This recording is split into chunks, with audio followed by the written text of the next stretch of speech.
Grad Slam is a celebration. Opportunity. Electrifying, challenging. Graduate students spend years on mind-bending research. Mind-bending research. Grad Slam gives you 3 minutes to communicate that research. 3 minutes. Can it be done?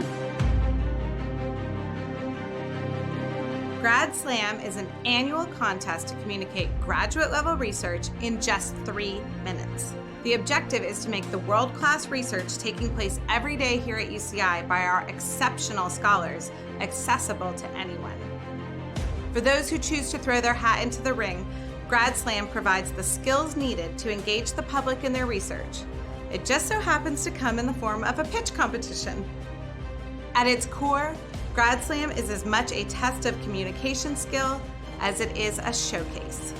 Here at the Grad Slam Finals, once a year, UCI's graduate division is proud to bring to you a veritable highlight reel of the top-tier graduate education and research on campus. All graduate disciplines from across campus are welcome to compete. But this is a competition, and that means that after the last pitch is given, a champion will be named. And there can be only one. This is Grad Slam.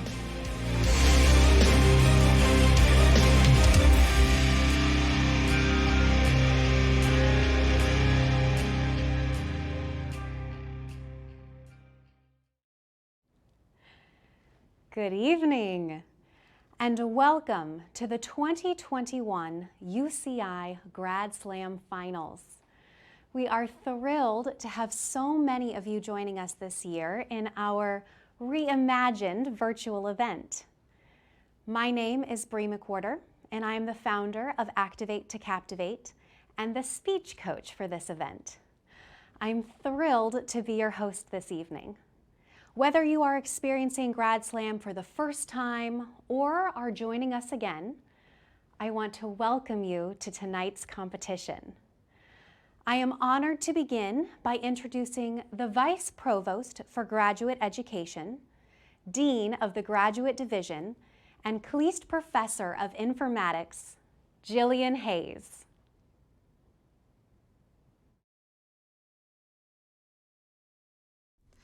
I don't know about you, but after watching that intro, I am so excited. I'm honored to welcome you to truly one of my favorite events of the year. Last year was actually my very first Grad Slam event, so I wasn't quite sure what to expect, but I had always heard such great things, and it is safe to say that I was absolutely blown away. This year we started off with 50 semifinalists, and we've now boiled it down to our top 10. What you're about to see are 10 of our elite graduate scholars effectively presenting their research in 3 minutes or less, with the winner being crowned 2021's UCI Grad Slam champion. Now, for those of you who aren't familiar with what Grad Slam is, here's a few fun facts. This year marks the 7th annual Grad Slam competition, both system-wide and here at UCI. UCI claimed victory in that very first UC-wide Grad Slam competition in 2015. Ashley Huang won it with her presentation, Stem Cells, How to Mend a Broken Heart. And she now works here at UCI at the Cove. The winner of tonight's competition will represent UCI in this year's UC System-Wide Grad Slam Finals on May 7th, 2021 during their online event. So please be sure to mark your calendars, and we hope you will return to support our champion for that event. The UC System-Wide Grad Slam was created during a Council of Grad Deans meeting during the 2014-2015 academic year in collaboration with the UC Office of the President. It was based upon a competition model we imported all the way from Australia within its university system. The focus on the competition initially was to stress the importance of giving an elevator pitch when it comes to presenting your research. The current and main goal of our competition is to make sure students leave their graduate programs feeling comfortable talking about their research, being able to explain why it is so important, and doing this in terms that anyone can understand. So now, without further ado, I'm excited to turn it over to Bree McWhorter, who is going to get us moving this evening by introducing us to some important guests as well as this year's finalists. Dean Hayes is right. Joining us this evening is you, our audience. And tonight we are thrilled to welcome all of you joining us virtually. And because every competition needs a cheering section, we are excited to welcome ours this evening. Hello there. Some lucky viewers are joining us live, literally from across the globe. Thank you all for cheering on our finalists today. We are delighted that one of the happy outcomes of a virtual event is that Grad Slam can now be experienced by anyone in our community, regardless of geography. Now, in addition to a cheering section, a competition needs judges. And we are fortunate to have an incredible panel of 8 individuals with us this evening.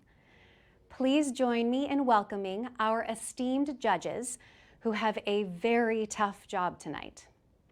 First, we have Carol Choi, founder of the United Exchange Corporation, Andre Berengian, founder and CEO at CIE and managing partner at Resvin, Christine M. Nakamoto, ED, from the Dean's Leadership Council Board, Jane Buchan, Chief Executive Officer at Martlet Asset Management, Jennifer Friend, JD, CEO at Project Hope Alliance, John J. Tracy, PhD, former Chief Technology Officer at Boeing, Jim Meacham, PE, Principal at Altura, and last but certainly not least, we are thrilled to welcome back the 2020 UCI Grad Slam champion, Rebecca Riley. Now, I think it's important to mention that unlike previous years, in 2020 there was no system-wide Grad Slam competition. So when Rebecca was named as our 2020 UCI champion, she didn't get to compete against the other 9 UC campuses. That means she didn't have the opportunity to be crowned the UC Grad Slam champion. But we know how amazing your pitch was, which is why we are grateful that you can join us as a judge tonight. And to all of our judges, welcome to UCI's Grad Slam Finals.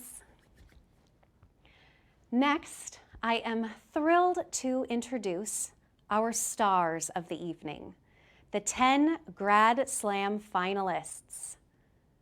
We have Huang, Poonam Ahuja, Jessica Vidmark, Tawhid bin Kasham, Leslie Heid, Sriwan, Daniel Azam, Shireen Jacob, Hamzi Radhakrishnan, and Ashley Hope.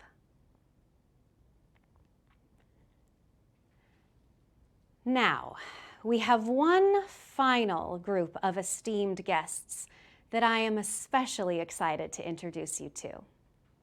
Over the years, we have had some very competitive Grad Slam competitions here at UCI. Trust me, I have been lucky enough to see them all, and I have had the great pleasure of not just getting to work with the past finalists, but I've been fortunate enough to get to know them as individuals. And let me tell you, the past UCI champs, like Rebecca, who you just met a few minutes ago, are really something special. So it is a great pleasure to welcome back to Grad Slam for the first time 4 more of our past UCI Grad Slam champions. Please join me in welcoming the 2019 UCI Grad Slam champion, Rachel Rosenzweig. The 2018 UCI Grad Slam champion, Alana Ogata. The 2017 UCI Grad Slam champion, Megan Newcomb. And the 2016 UCI Grad Slam champion, and the UC Grad Slam second place winner, Mallory Hinks. Hey, ladies, welcome back. It's great to see you again. Now, I understand that tonight you will be sharing some very important information with everyone about the details of the competition itself. That's right, Bree. Now that the judges and finalists have assembled, it's time to review the Grad Slam competition rules. Tonight, judges will be scoring finalist pitches according to UCOP's rubric and guidelines as follows.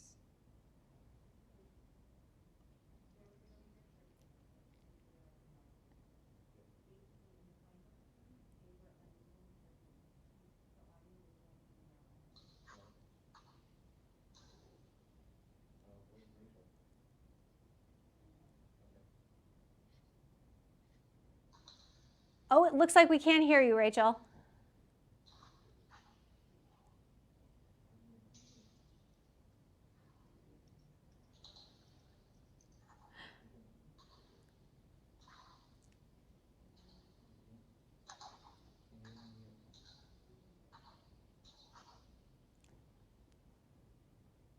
Rachel, maybe you want to give us to that again because we couldn't hear you. Sure, sorry. That's great. No, we just really wanted to wait for you to give us the rules. Why don't you go ahead again? The judges at the system-wide finals will not be academics, but rather influential citizens. Therefore, today's presentation maybe you want to give us to that again because we couldn't hear you. Sure, sorry. That's great. No, we just really wanted to wait for you to give us the rules. Why don't you go ahead again? Jargon is discouraged in favor. Rather influential citizens. Therefore, today's presentation should.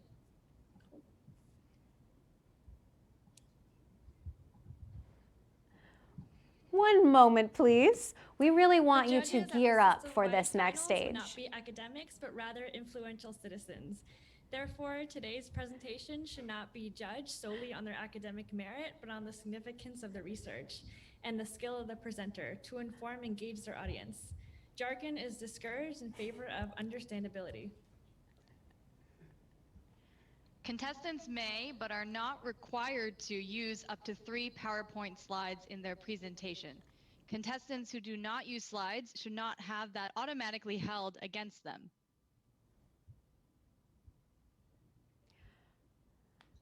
Each presentation is timed, counting down from 3 minutes. Points will be deducted from the presenter's score for time over 3 minutes and 2 seconds.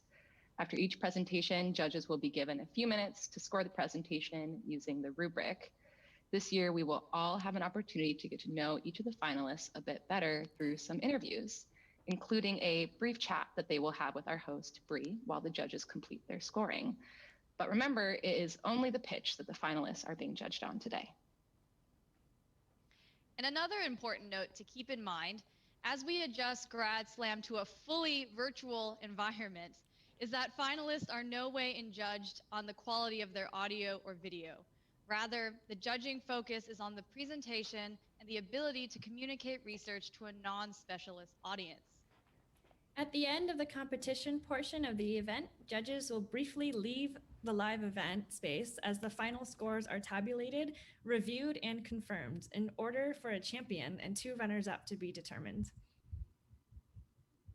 Now, I'm sure that you're probably starting to catch on to the fact that competing in Grad Slam is no small task. So naturally, with great effort comes a great reward. But this year, all finalists will receive a $250 prize.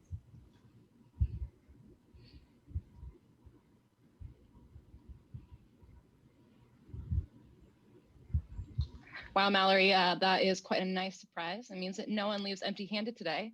But, let's not bury the lead and tell them what they get if they win.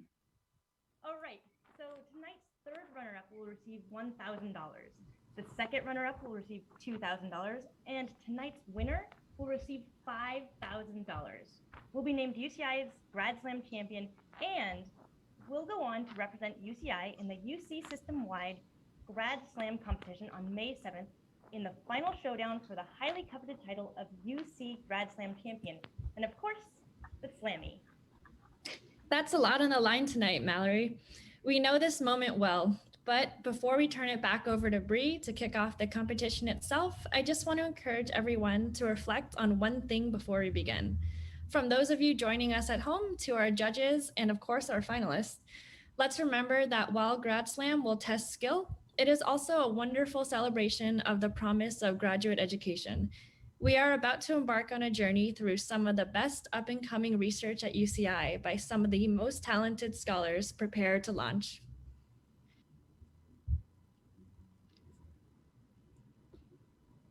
Sorry, absolutely, Rachel. We're all doing this virtual thing for the first time. But that was beautifully said. And to the finalists about to lay it all on the line in the competition, we see you and we are rooting for all of your successes. Now, without further ado, let's turn it back over to Bree so she can officially begin tonight's competition. Thank you. Tonight's competition will take place in 3 stages. First, we will get to learn a little about each finalist as individuals in a short introduction video. Next, we will see the finalists' 3-minute pitch. Finally, following each pitch, we will hear a little more from each finalist in a live interview. However, the only portion that is judged and scored is the pitch itself. And although we are in a virtual format this year, every aspect of the final pitch was done in the same spirit as the traditional in-person event. In addition, all of the judging and score tabulating is still taking place live, so the full integrity of the live competition remains. At the conclusion of the 10th pitch, our judges will be removed from the competition space for their final deliberation, and we will have a chance to hear more from our past champions, as well as Dean Hayes. With that, it's time. The 2021 UCI Grad Slam Finals competition begins now. I'd like to introduce our first contestant, Huang from the Henry Samueli School of Engineering.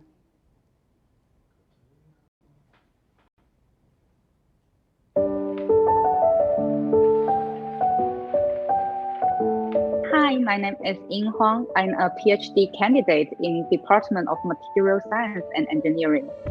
I grew up in the mainland of China. From there, so I did my undergraduate. Then I went to Houston, Rice University in Houston for my master's degree before I doing my PhD here, UCI. An important person I met when I was undergraduate was my husband. After we met together, we went to Rice for master together, and now he's also in UC Irvine as a PhD student. We are in the same program. When I considering my future plan, I always thinking how I can contribute more to the world. And now I think to interact with business and law, and also of course the technology will be pretty important. I've learned play the piano since I was a child. I started from keyboard first when I was 4, just as a hobby, because as a little girl I loved everything about music.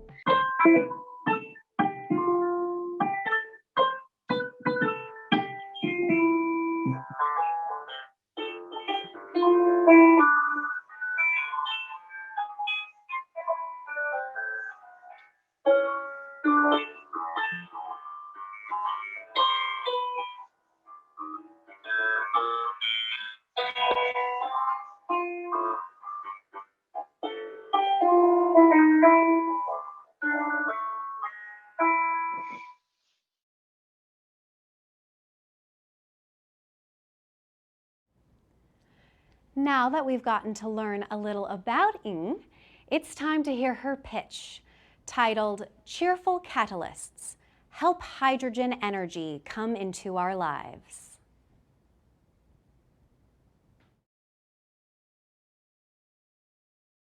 Imagine our lives without energy.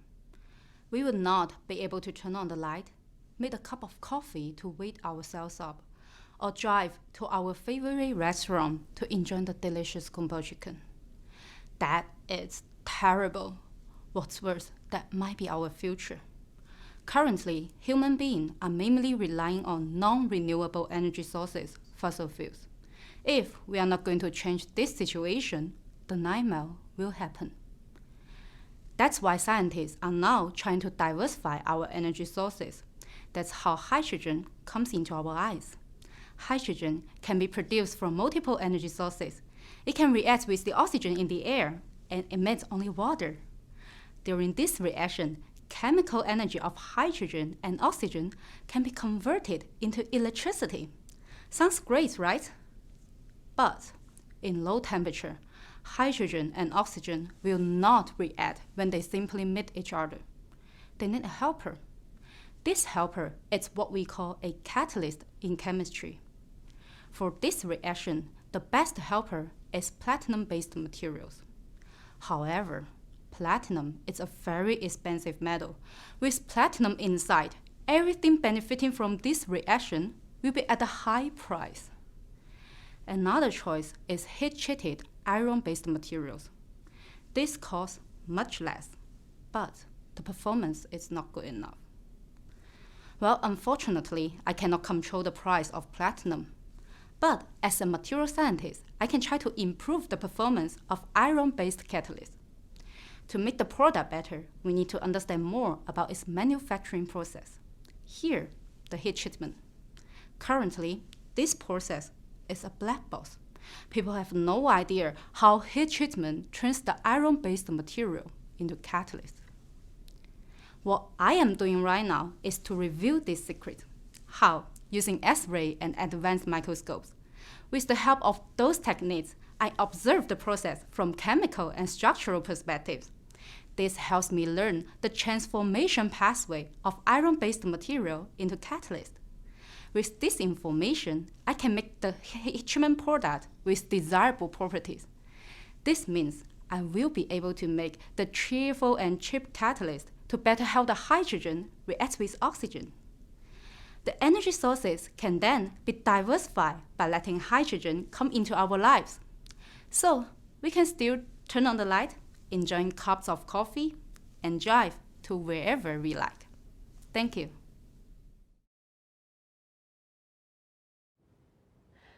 That was amazing. So now, while the judges score, Ying, why don't we get to know you a little bit better?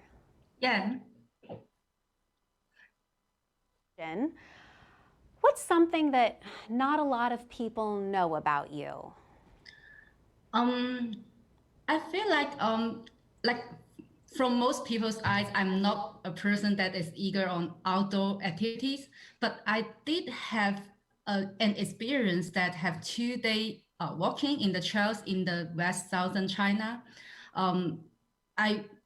I really enjoyed that journey, and actually I met a lot of new friends there, and I learned some local habitats there. And it was that journey telling me that I should try something I may not think myself will enjoy, but I did enjoy, and yeah, and that's why I'm here. I think a lot of us can learn from that, thinking of things that we may not particularly automatically jump into. Yeah. So, no, I think it's very, very good advice. So, fast forward 5-10 years, where do you see yourself in your journey? I don't know exactly, but I'm pretty sure that I will keep focusing on try to do the scientific communication to public, because I think this is a very interesting thing. And also from my own experience, when I talk about science to my friends, they may not be so interested in the very beginning, but once they know, they really learn about it, they understand what it is, they just enjoy and love it. So I think I will keep doing that. Is there a particular topic you find yourself bringing up a lot with them? It's actually about my own research. Is about the energy. So like when I talk with my friends, like I'm working on like battery and fuel cells and catalysts, they will look like, oh, what it is? Why should I care about that? But when I tell them how important it is and what I'm doing, like right now to try to improve the performance of those materials, and for those things we use every day, they actually become very interested in it, and they think I should keep working on it. So, yeah. I think you absolutely should keep working on it. Please, please do, because I'm very excited to see what comes of this. Thank you very, very much. Thank you. And now, let's get to know our next finalist, Poonam Ahuja from the Paul Mirage School of Business.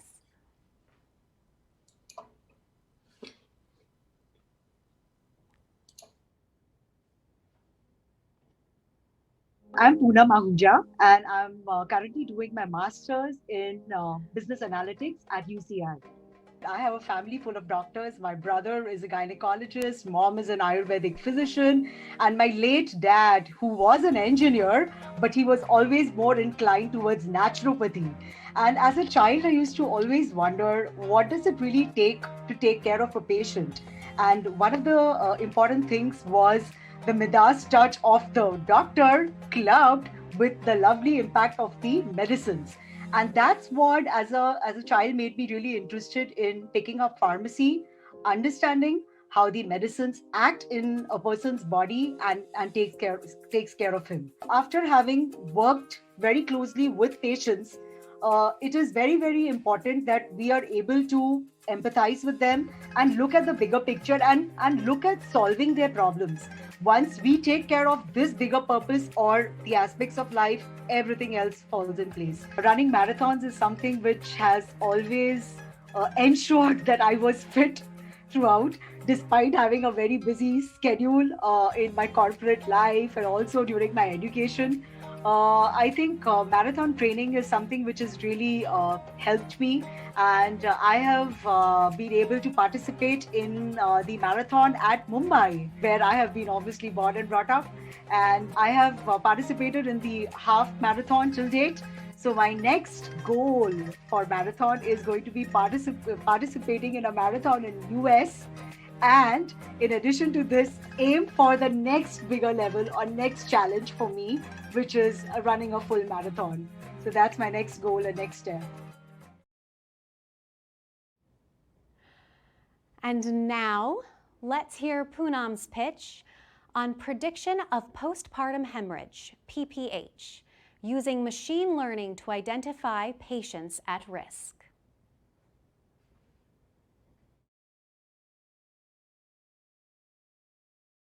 Becoming a mother is one of the most incredible experiences. Unfortunately, this could be a complicated one. The Taj Mahal, one of the 7 wonders of the world, is a mausoleum erected in the memory of a life lost due to postpartum hemorrhage. Every year, millions of women die due to excessive bleeding post-childbirth, also known as postpartum hemorrhage or PPH. When a woman survives PPH, she has to undergo a lot of medical interventions. When a woman loses her life due to PPH, it could have a devastating impact on the entire family. 3 out of 4 children, they die within the first 6 months of birth. The family members need to adopt the role of a mother, thereby impacting their own lives. The loss of income deepens the poverty circle within the family. Hence, looking at the magnitude of this global issue, there lies an opportunity to prevent PPH and decrease the maternal mortality.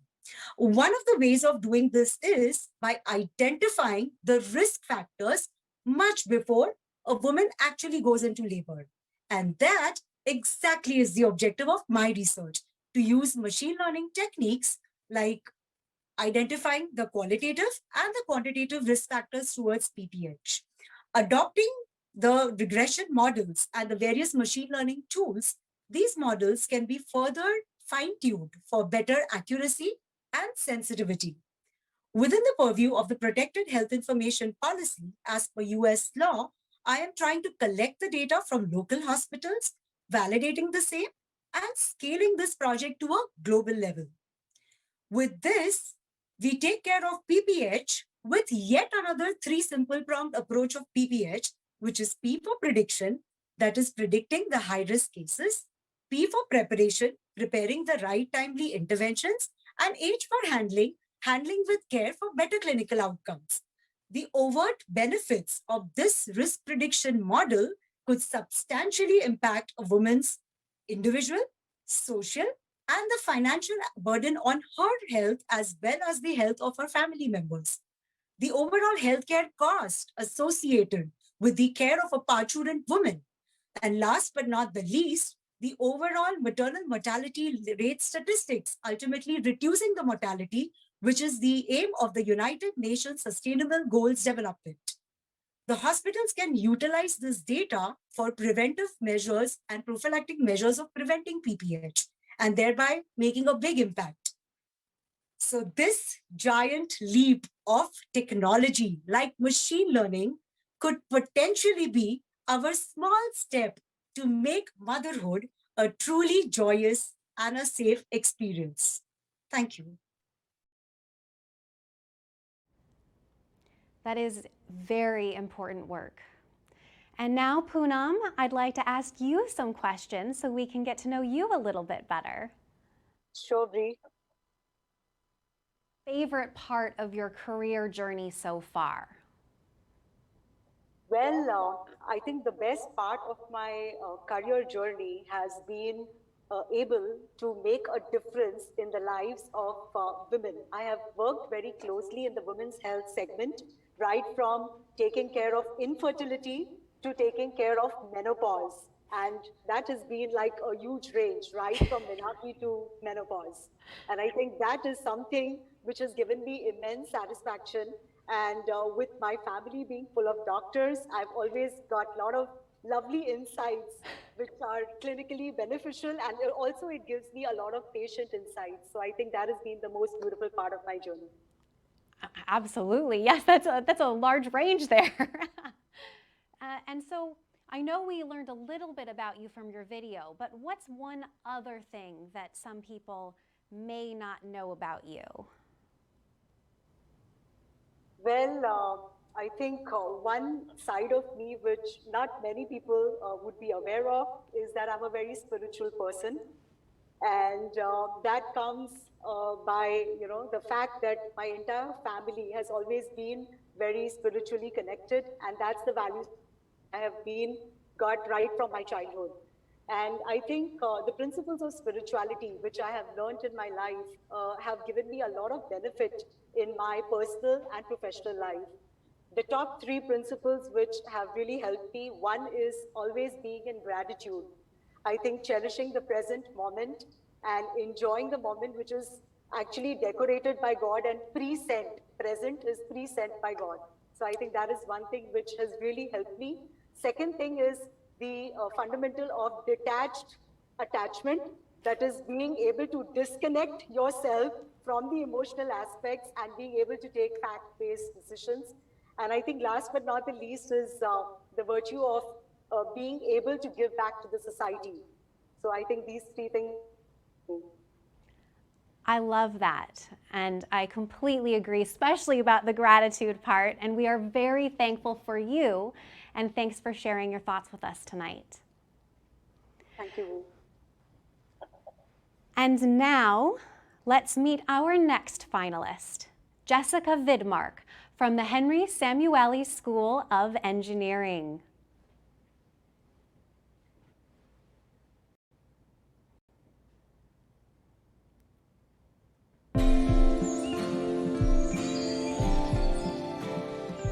My name is Jessica Vidmark, and I'm a PhD candidate in the biomedical engineering department. I played tennis my entire life growing up. My dad used to always teach me, and then I, go play with the tennis club and get coached with my friends. In Sweden, we don't really have the varsity kind of system where you can play tennis with your university studies. So I started applying for universities in the U.S. to play collegiate tennis. I played for the Florida Tech Panthers in my undergraduate degree, and I just really enjoyed, not even just continuing to play tennis and be active and be competitive, but just getting that team spirit. When I went on to college, I got my degree in electrical engineering. Now I get to do research with kids who have movement disorders, and do neuroscience, and look at the brain, and it's fascinating, and I just love being able to apply my mathematical skills and engineering background to help people and really feel like making a difference. But the most important thing to me is that I'm able to move on and continue to help people and ideally develop products that can, like I said before, just help people regain these opportunities that most of us take for granted, like being able to move and being able to, live your life independently and to the fullest. Me and a group of some fellow students are working on developing a product that will help with the mixing of drugs that have multiple different components so that you can reduce the errors in usability and hence reduce the serious consequences that can come to people not being able to take their medications when they need to. So if that goes well, I might be working on my own startup in a few years when that all comes to fruition. So I've got a lot of exciting opportunities, and I know that whichever direction I end up going in, I'll be making a big impact in the world, and that's what matters the most to me. And now for Jessica's pitch, Helping Kids Be Kids, Deep Brain Stimulation to Treat and Understand Movement Disorders.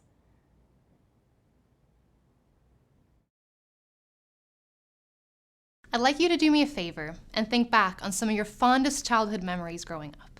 Do they involve playing catch with your parents, digging into your grandma's yummy apple pie, or maybe something as simple as staying up all night talking secrets with your best friend? If you had grown up with dystonia, you might not have been able to do any of these things. As one of the most common movement disorders in the country, secondary or non-genetic dystonia affects over 75,000 children in the US alone. The patient shown here on the left, who I'll refer to as Ricky, is one of them, as are the other children that we see on a regular basis. This movement disorder causes involuntary twisting and repetitive movements that impede in these children's lives so much that many of them are unable to walk on their own, feed themselves, or even communicate clearly. While theories exist, it is still unclear what in the brain actually gives rise to these dystonic symptoms, and the medications to treat them are not always effective. When this is the case, a treatment method called deep brain stimulation can help. It works by sending electrical pulses into implanted electrodes through deep brain regions, where it somehow seems to block the unwanted brain activity from traveling through the brain. Now, while this method has been used for decades, the mechanisms behind it are still not well understood, which makes it difficult for us to provide the ideal treatment for each patient. Where in the brain should we be stimulating, and how? These are some of the things that I'm trying to answer in my research. I use deep brain stimulation electrodes as a tool to not only stimulate, but also record and track the brain's response as it travels through the brain. A neural response to a stimulation, such as the one shown here on the right, can tell us a lot of things. First of all, the mere existence of a neural response tells us that there's a connection between where we stimulated and where we recorded. Its delay, or the amount of time it took for it to get to this recording electrode, tells us the pathway that it took throughout the brain to get there. And finally, its amplitude or size can tell us how sensitive this pathway is to this particular kind of stimulation. By studying the brain in this manner, my research not only allows us to look into what actually goes on in the dystonic brain, but also understand how deep brain stimulation as a treatment actually works. This, in turn, allows us to provide our patients with the most effective treatment possible, so that ideally, each dystonic child's story can have as happy of an ending as Ricky's. You see, when Ricky was just a baby, doctors told his mother that he would never learn to walk on his own, and that eventually his seizures would kill him. Today, thanks to Ricky's deep brain stimulation treatment, he loves to dance, sing, and even plays football. Our research helps kids be kids. Thank you.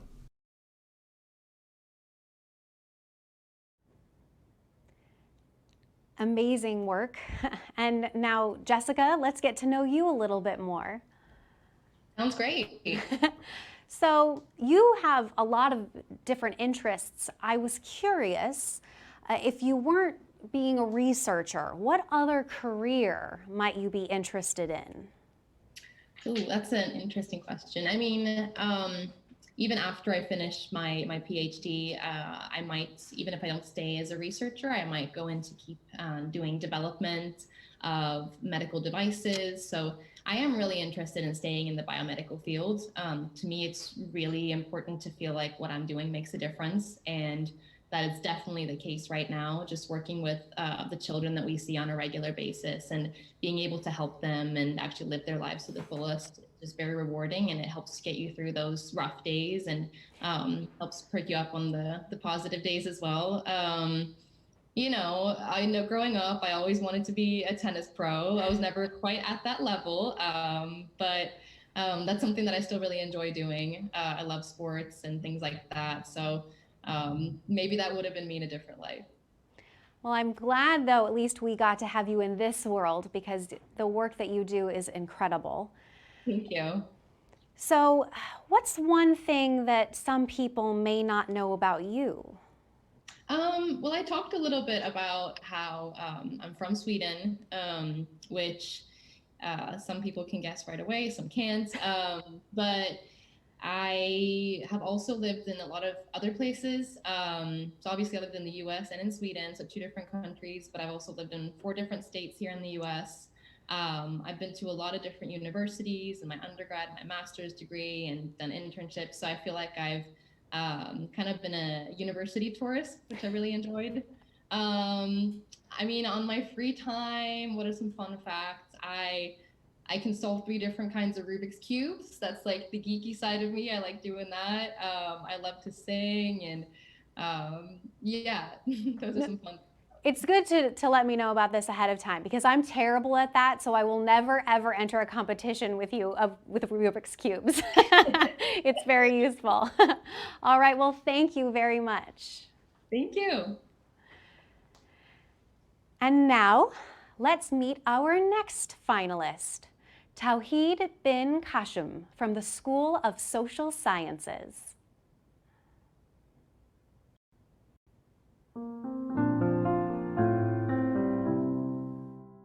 Hi, I'm Tawhid bin Kasham, a PhD candidate in the Department of Political Science here at UCI.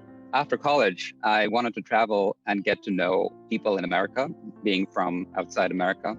And I volunteered to be an apprentice farmer on a farm in Maine. I got to sow onions in the field and spinach, and also sell it at the local farmers market. And I would kind of chat with people in this rural part of Maine and find out about what it's like to be American and living in remote Maine.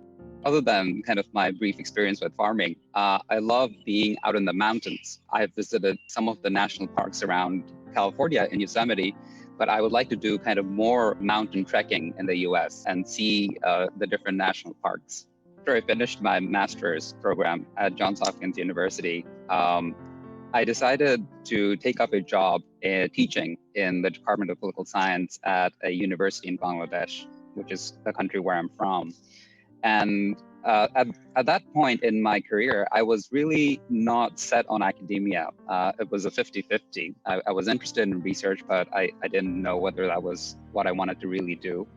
But having sort of gone into teaching at a university, which was supposed to be for 1 year, but which ended up being 4 years, I really got to enjoy teaching. And teaching kind of taught me not to only ask questions that I was kind of myself interested in, but also there are all these students who are coming with their own curiosity and asking me questions which I then had to kind of find answers to. And that really made me appreciate the human value of teaching, and as well as the kind of the vital link between teaching, the kind of commitment to students, answering student questions, and the kind of questions that we ask in research about society and about politics in today's world. And now we get to hear Tawhid's pitch. Unlikely refuge. Why states protect refugees in Southeast Asia. Why do states protect refugees? Especially when we have more number of refugees in the world today than ever before in recorded history, at least since World War II. This is the question that keeps me up at night on my dissertation. I try to answer this question by looking at how different countries in Southeast Asia responded to the Rohingya refugee crisis in 2017 after the genocide that took place in northern Rakhine State. Whereas Bangladesh has taken in almost 1 million refugees, Indonesia and Thailand have repeatedly pushed back refugee boats carrying Rohingyas. Just to give you a sense of how much refugees are in Bangladesh, take the population of Dallas, Texas, 1 million, and then put them in an area the size of LAX. That's how many refugees are in Kutupalong refugee camp in Bangladesh. Now, why do countries like Bangladesh protect refugees and others do not? There are two refugee protection models in the world. One, pushed by the UN, tries to fund countries, provide resources so that they would sign on to refugee conventions and treaties that obligates them to protect refugees. Now, this runs into a problem. When national governments are being pushed to sign these conventions, they feel like they are taking on extra obligations, both in terms of resource as well as giving away a part of their sovereignty. So usually the response is no. The second approach is to try and empower local actors. So this usually means pouring funds into local governments like cities and provinces and increasing their capacity to handle refugees in the event of a refugee crisis. This might sound like a better idea, but this also has the potential to fail. Usually, when a local government is good at protecting refugees, local populations are not really happy that so much foreign money is going into protecting refugees and giving them benefits rather than themselves. As a result, you see a lot of local conflict arise between the population and the refugee group. Instead, what happens in Bangladesh is slightly different. A country that is used to natural disasters, in 1991, when the first influx of Rohingya refugees took place, they repurposed a seemingly insignificant ministry called the Ministry of Disaster Management, which was used to providing relief to citizens without asking who they were.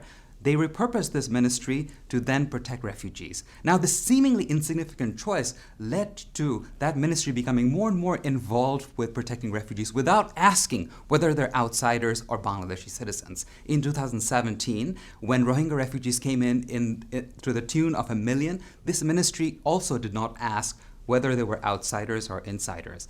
As a result, you have this accommodation of the largest refugee camp in the world. So the takeaway is, it's not only about putting in money and signing convention, it's also about choosing the right ministry that has a genetic makeup of helping people.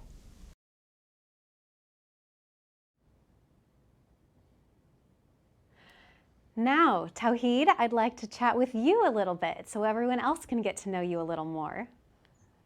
Hello. That's good for you. So you talked a little bit about Hi. teaching in your package. What advice would you have for someone thinking about going to grad school? I think if someone's thinking about going to grad school right out of college, I would say maybe pause and get a teaching job, right? Because part of what we do as researchers is also teach, right, in universities, and listen to other people asking questions before you kind of formulate your own questions that you want to explore in a PhD program. That has helped me immensely as I taught and heard my students ask me different kinds of questions, and I want that for other people as well. And because I'm asking everyone else, what's something that some people may not know about you?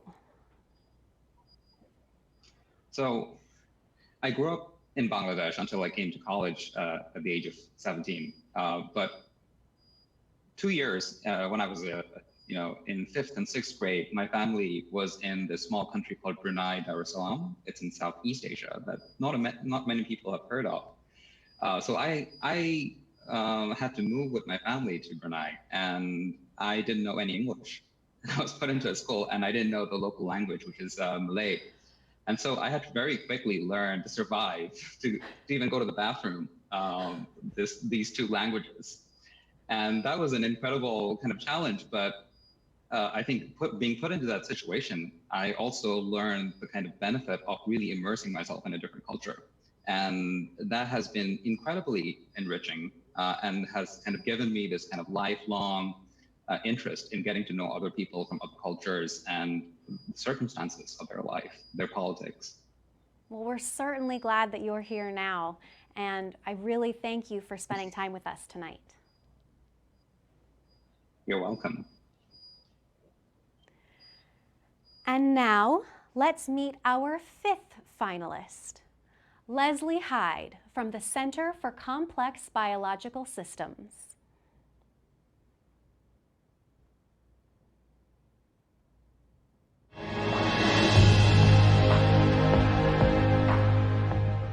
I'm Leslie Heid, and I'm in the Mathematical, Computational, and Systems Biology PhD program.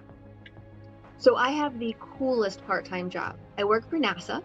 I do mission modeling for their deep space network, which is the moon and beyond. I look at communication needs of different spacecraft for the next 40 years. So I'm doing things that are launching on the Artemis program, little CubeSats that are going up, all the way to the Mercury lander we're sending out in 2035. I model all of that, and it's a fantastic job. I love it. It's so interesting. What I do at NASA is completely different than the research I'm doing in Dr. Downing's lab. At NASA, I do a lot of research into the components of the spacecraft, of its communication systems, and I have to input all of these things into a very complicated system that they have that analyzes everything, and it's very complicated. That is more research and modeling based. What I do for Dr. Downing's lab with the methylation project is a lot of coding, because I take these simulated data sets and I analyze them, and we make the data sets resemble certain biological systems. And then I have to write these codes to see if I can organize all of the different DNA reads into an order that makes sense and that is usable, and that hopefully will turn into, different organs and all sorts of amazing science in the future. I would not be able to go to school and have the part-time job and have an amazing daughter without my husband. He is my rock, and I am so blessed to have him take care of her while I'm studying my butt off. I have the perfect life. Studying your butt off. Yes, I studied my butt off.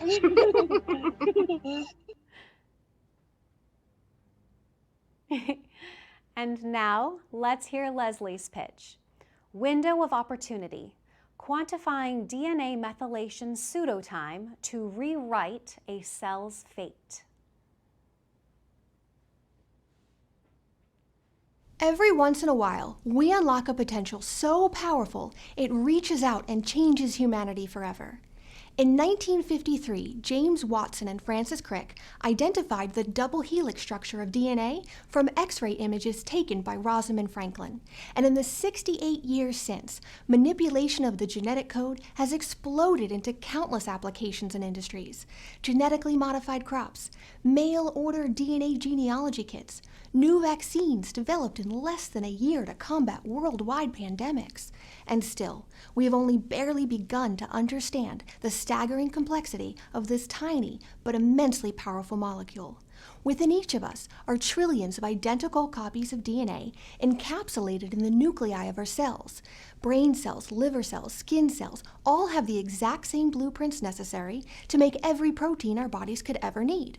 But if every cell has the same master plan, why do they all act differently? Epigenetics and DNA methylation. As an embryo develops, it reaches a point where the cells begin to differentiate, to become a heart, a nervous system, a skeleton. Methylation is when methyl groups attach at various points along the DNA strand to either prevent or promote the expression of specific genes. For example, muscle cells don't need the dendrite structures of nerve cells, so those genes are suppressed. Once a cell has been methylated, the children of that cell are usually methylated the same way following each division. But what if they weren't? During mitosis, there's a narrow window of time where each resulting child cell is only half methylated from the half of the DNA that came from the parent cell.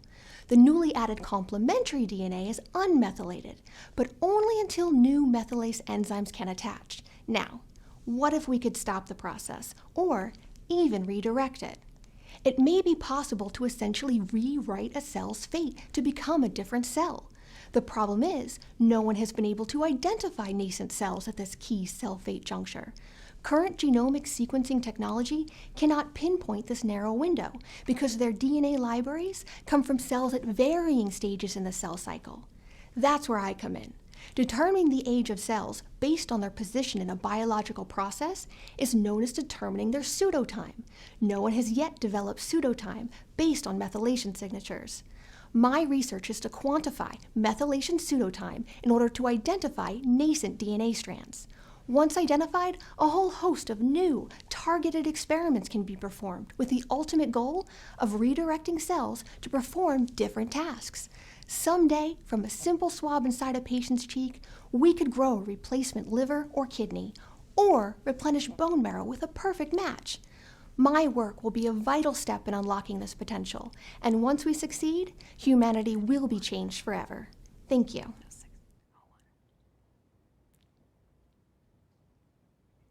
Thank you, Leslie. And now, let's get to know you a little bit.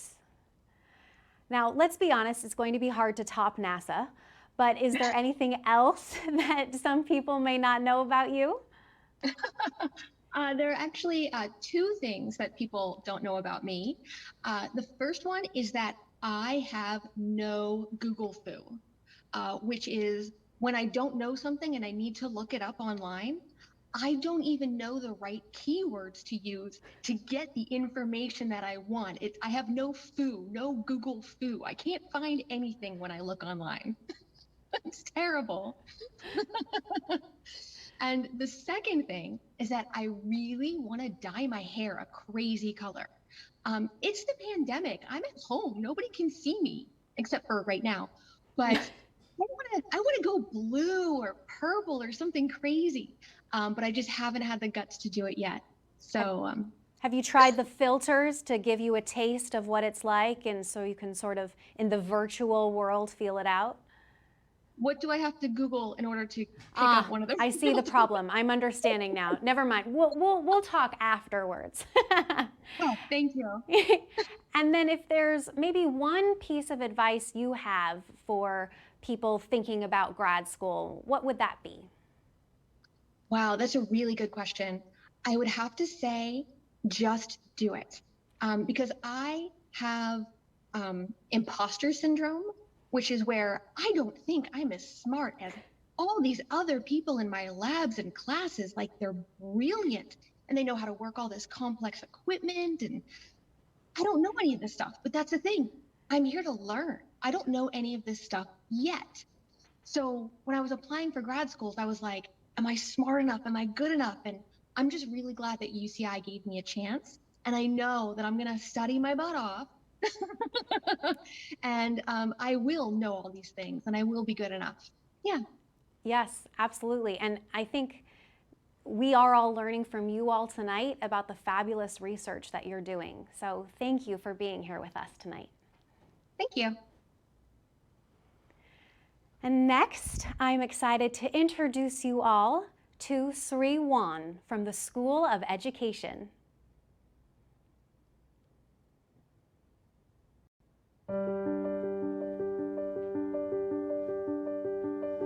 Hi, I'm Sriwan. I'm in the PhD program in education. I was born and raised in a small town in the middle area of China. Prior to pursuing my PhD here, I earned my bachelor's degree in engineering and a master's degree in psychology. As a first-generation student, I have a strong passion for contributing to knowledge about how to best support all students' learning. I heard from a friend that her boyfriend used to try rowing. I thought that was really cool, so I sent an email to the president of the UCI rowing team, and then he actually responded to me pretty soon.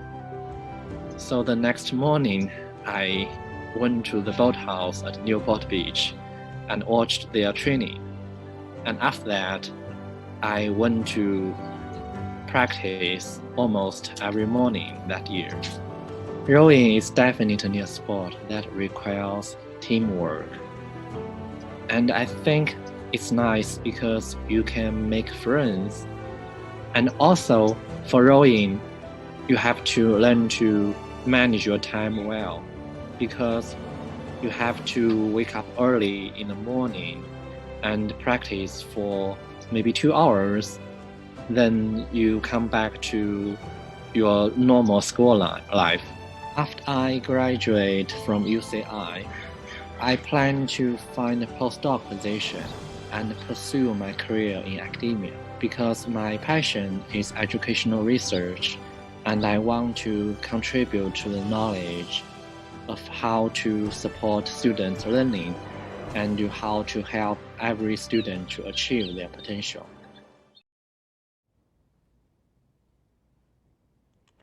And now we get to hear Sri's pitch to help us think about, am I a math person or a reading person? Don't decide too soon. Imagine you are a middle schooler and you think you're really, really good at math. How would your self-confidence in your math influence your school life? Research shows that compared to those who don't think they are good at math, you'd be more likely to engage in math class and get better grades. When you enter high school, you'd be more likely to enroll in more math classes. And in college, you'd be more likely to choose a math-related major. We saw that our perception of what we are good at can predict our future achievement and choice. But how do we figure out what we are good at? Well, we listen to what our parents and teachers tell us about ourselves. We use the grades from school and compare them with those of our classmates. However, we may not have realized that we also rely on another source, that is, we compare our performances across different subjects such as math and reading within ourselves. For example, 2 high schoolers, Andy and Chris, both get a B in math, but for reading, Andy gets an A and Chris gets a C. As a result, Andy would perceive himself as a reading person, while Chris would perceive himself as a math person. In one sentence, our comparative strength shapes our self-perception. This could be a problem in some cases. Nowadays, girls perform as well as boys in math, but their huge comparative strength in reading may lead them to feel less confident in math. So, they would avoid pursuing math-related careers. To address problems like this, we need to understand when and why our comparative strength starts to shape self-perception. My research found that as early as the 3rd grade, self-perception is influenced by comparative strength, and such influence goes up as we grow older.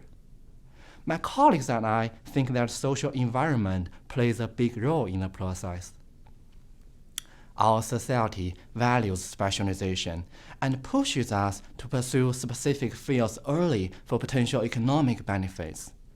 But if the goal were to help everyone pursue what they value and achieve their potential, then society should allow us to delay when to make educational choices. As an individual, don't decide too soon on what you are good at. To find your passion, it's worth spending time exploring more.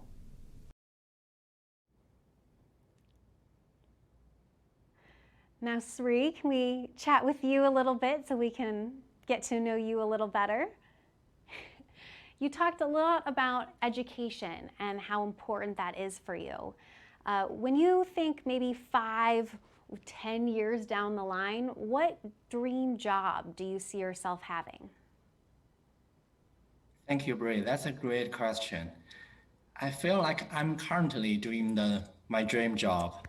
I really enjoy my research. I like working with some of the most intelligent people in this world, and we work together to try to better understand the world and try to help children to learn better and achieve their potential. Yeah, so I hope if I'm lucky enough, maybe 5 years later, I have the opportunity to keep doing the same thing. I completely agree with you on that. I feel like I have the best job too. So, Thank you.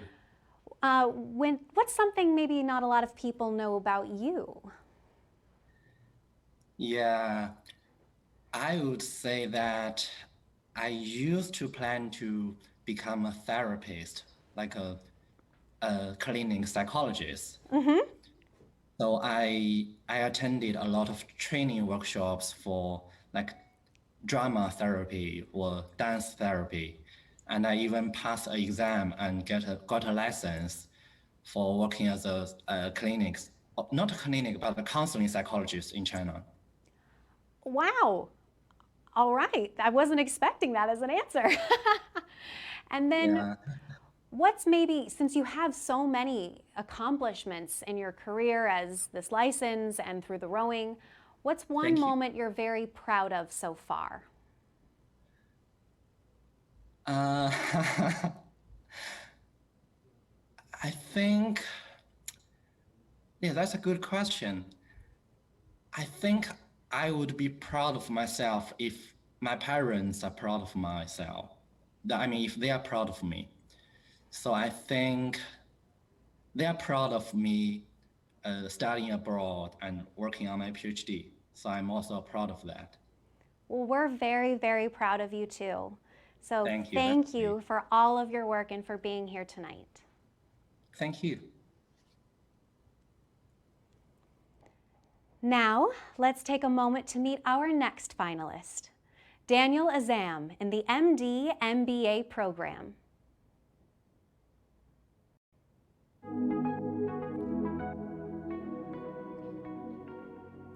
Hi, my name is Daniel Azam. I'm part of the MD MBA program at UC Irvine. One of my favorite accomplishments during medical school was actually creating Diary of a Med Student, which is a book that I created to offer a safe space for med students all over the country to reflect on our emotions and share them as tales in a diary. And for me, it was especially important during the COVID-19 pandemic right now, with all the isolation that's going on. And I really just wanted to show medical students and doctors that we're not alone and that we're all in this together. We recently actually published the book, and this is what it looks like. We got a quote of praise from Dr. Abraham Verghese and a ton of support, including a preface by the Dean of the UCI School of Medicine. Right now, I'm working on turning this into a nonprofit organization and using 100% of the proceeds from our book to create our annual Medical Humanities Scholarship Fund. And so that's where this is heading. Every year, I want to have an annual scholarship contest so that the mission can live on. And every year, students will submit their winning stories and have a chance to win our scholarship. So freestyle soccer is basically the art of performing creative tricks with a soccer ball. Co-founded my own company called Innovation LA, where I went and performed and competed all over the world at the national, international, and world finals, and did a bunch of USA tours around the country with companies like Red Bull. I take different disciplines like breakdancing, hip hop, gymnastics, and combine that to create something that the world has never seen with the soccer ball. The next step in my journey of life is to follow my dreams of becoming an eye surgeon. And that's something that I've always wanted to do ever since I was a little kid. My hero growing up was actually my eye doctor, who gave me vision to be able to play soccer.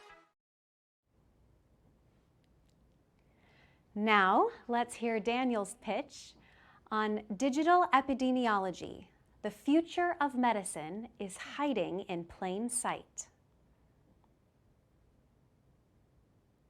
Today I'll be presenting Digital Epidemiology, the future of medicine is hiding in plain sight. If the COVID-19 pandemic has taught us one thing, it's how important it is to be prepared. In my research, I strive to figure out what's going on with the population in real time to prepare hospitals, scientists, and public health officials for what is coming. This is called digital epidemiology. Now, let me give you a quick background. Years ago, by comparing the popularity of various internet searches over time, Google successfully predicted viral outbreaks for the flu, West Nile virus, and even HIV faster than the CDC. Now, the outbreak that I'm interested in is dry eye disease. Dry eye is agonizing. It impacts the quality of life of 1 in every 5 Americans. What it feels like is hundreds of tiny sand particles rubbing into your eyes like sandpaper. And not only that, it diminishes your vision. It's like trying to see when your mask is fogging up your glasses. My story is that here in our eye clinics at UC Irvine, which is shown by the eyeball on the map here, we were seeing a large increase in dry eye disease, and we didn't know if it was only our part of the nation. Leveraging this technology developed by Google, I set out to analyze the whole country's Google searches for dry eye disease and correlate that with environmental risk factors from the National Climate Database. And what I found is that dry eye disease is now a nationwide epidemic. And specifically, I found two key trends. Number one, there was a significant pattern of seasonality, with dry eye being highest in the spring and lowest in the fall. Number two, the strongest environmental predictor of dry eye was urban population percentage. Using this data, I was able to map dry eye across the whole US geography, localizing hotspots of dry eye in areas of high urban population and along the coastal zones. My take home for you today is this: if we can prepare for what is coming, we will know where to help. But this doesn't stop with dry eye disease. This technique can then be used for a limitless variety of different illnesses. So whether you have dry eye or not, we've all been affected by the COVID-19 pandemic.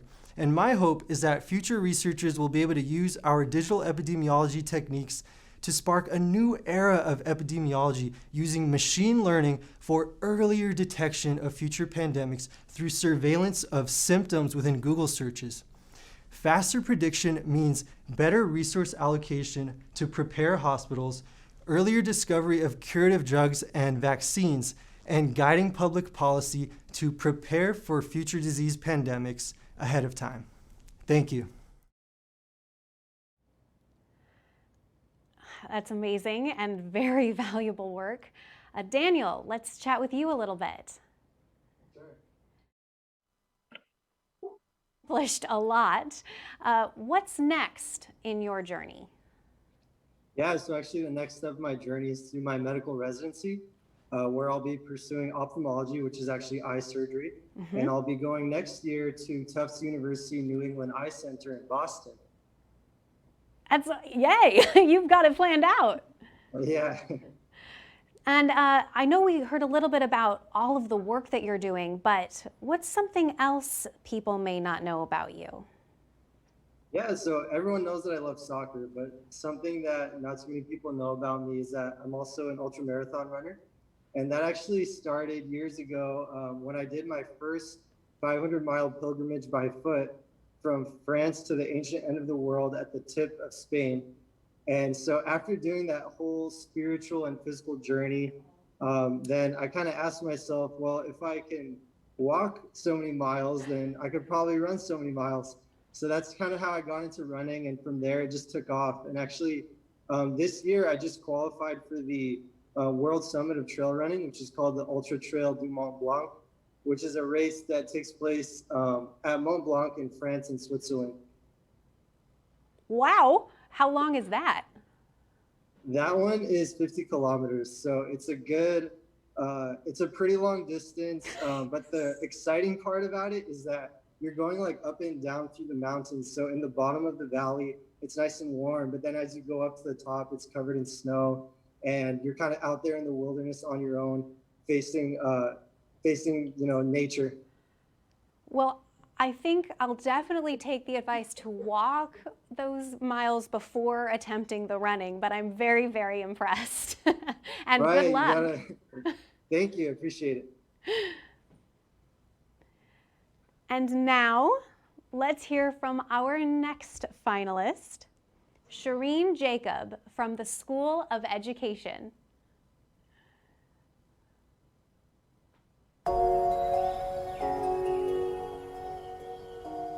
Shireen Jacob, PhD candidate. I grew up in Ohio, and a favorite aspect of my early life is growing up in a multicultural family.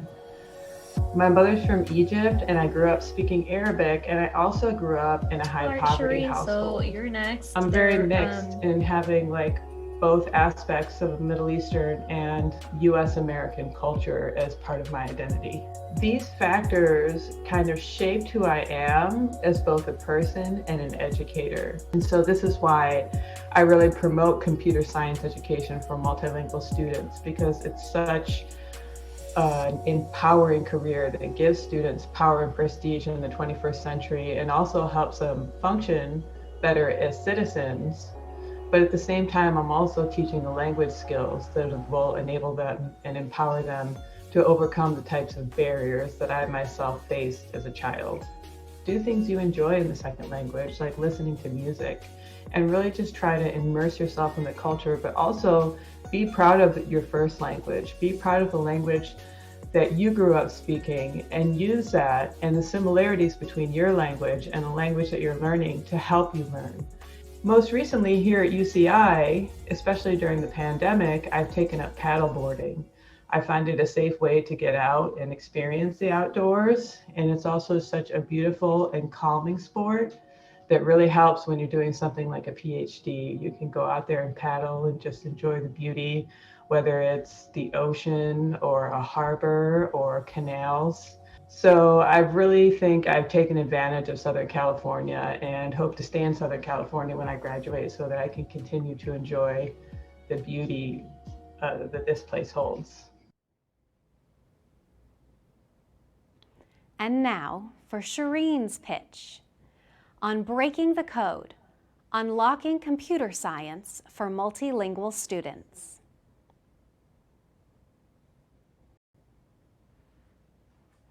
We depend on technology, even before 2020, but especially now. We wouldn't even be able to get through this pandemic without the use of computers. We need to know how they work in order to be able to use them. But unfortunately, second language learners do not have the same types of opportunities as other students to learn computer science. Some students have opportunities through coding camp and robotics clubs, but this is not true for all students. In fact, high schools with 12% or more students designated as English learners offer half as many computer science courses as other schools. It is so important for us to be giving equal opportunities for all students. This is why I want to provide computer science exposure at a young age so that all students have the knowledge, skills, and attitudes that will prepare them for more advanced coursework in computer science and perhaps even choose a STEM career. This is personal for me. Growing up speaking Arabic in a high poverty immigrant household, I know what it feels like firsthand to not have the same learning opportunities because of the way that you speak. I will not let this happen to the next generation. I am working with a team of UCI researchers alongside teachers from Santa Ana to develop the first curriculum to help predominantly Latinx multilingual students from low socioeconomic backgrounds learn computer science. We help students in grades 3 through 5 code in Scratch, a child-friendly visual coding language that helps them learn about key computational thinking concepts, such as sequence, loops, and conditionals. We also supplement their coding with stories about diverse pioneers in the field of computer science and the role of technology in society. More importantly, we added sentence frames so that students had the language to use computer science and to express themselves and their ideas. We wanted students to be able to learn computer science and language at the same time. We have piloted this curriculum in classrooms across Santa Ana with outstanding results. It was so wonderful to see students learn computer science and language at the same time. They also began to practice at home and encouraged their families to enroll them in extracurricular opportunities.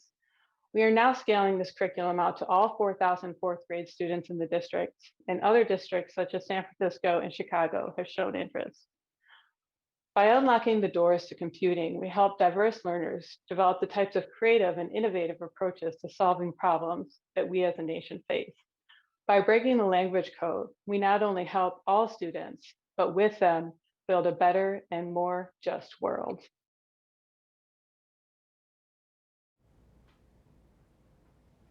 Thank you, Shireen. And now let's get to chat with you a little bit. Thank you. So I know that you're helping build this program for students, but I'm curious, what was your favorite subject when you were in school? Well, I really liked English language arts in high school, but as an undergrad, I actually studied philosophy, which is something a lot of people don't know about me. I got my BA in philosophy, and I just really love thinking about the way that thought has kind of evolved over the centuries and how it affects us, how it affects the social practices that we engage in. So that's one of my interests that that I'm kind of interested in. Do you have a favorite philosopher? Yeah, I actually really like mysticism, especially East Asian mysticism, like the Xuanzu, the Lao Tzu, kind of Taoist philosophies. I think it's such a brilliant body of work that came out of that work. Absolutely. And then if you could think back on everything that you have accomplished, which is a lot, what's one thing that you're especially proud of? You know, I'm really just especially proud of seeing students' faces light up when they're working on the curriculum that I helped to develop. And, you know, there's so much that goes on in a PhD with research and grants and working, but it's really about being in the classroom and being with those children and just seeing them learn and build confidence that, you know, they don't have to do computer science, but now they're empowered to choose whether or not they want to code. And I think that's really empowering, and I really love to see that. I love that, and I'm sure that all of the kids that you're helping are very, very appreciative of the program and the work that you're doing. Thank you very much. Thank you. Thank you. Now, let's meet another wonderful researcher, Hamzi Radhakrishnan from the School of Biological Sciences.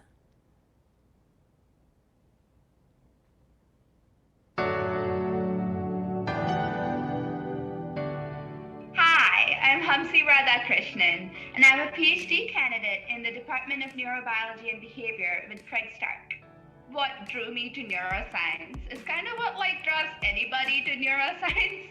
The brain is such a complicated and interesting thing, and it makes us who we are. And I've always been really interested in why people act the way they do, or just really interested in people in general and their stories and their behavior. As time passed by, I really started to get really interested in the way the brain can go wrong in terms of different disorders. And that's how I got really into clinical neuroscience, and I really wanted to find ways to help these people. In high school, I discovered slam poetry, which is basically just really dramatically reading out poetry that you've written, and I just extremely enjoyed it because I loved writing and reading poetry to begin with.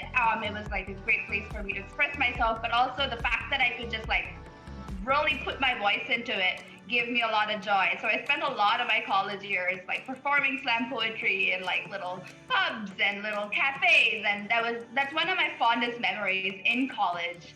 During the pandemic, I found so much free time on my hands. And so I started to really explore all these areas of hobbies that I'd never had time to do, or just would want to go out instead, and now I couldn't. So I just started to explore all these things. Lately, I've gotten super into crocheting, and so this is my little Yoda in progress. I want to show it because it's the most lopsided Yoda ever. But so this is another hobby I've been trying to do. It's just it's very relaxing, and it definitely helps me take my mind off of things while also focusing my mind on one thing, and I've enjoyed it.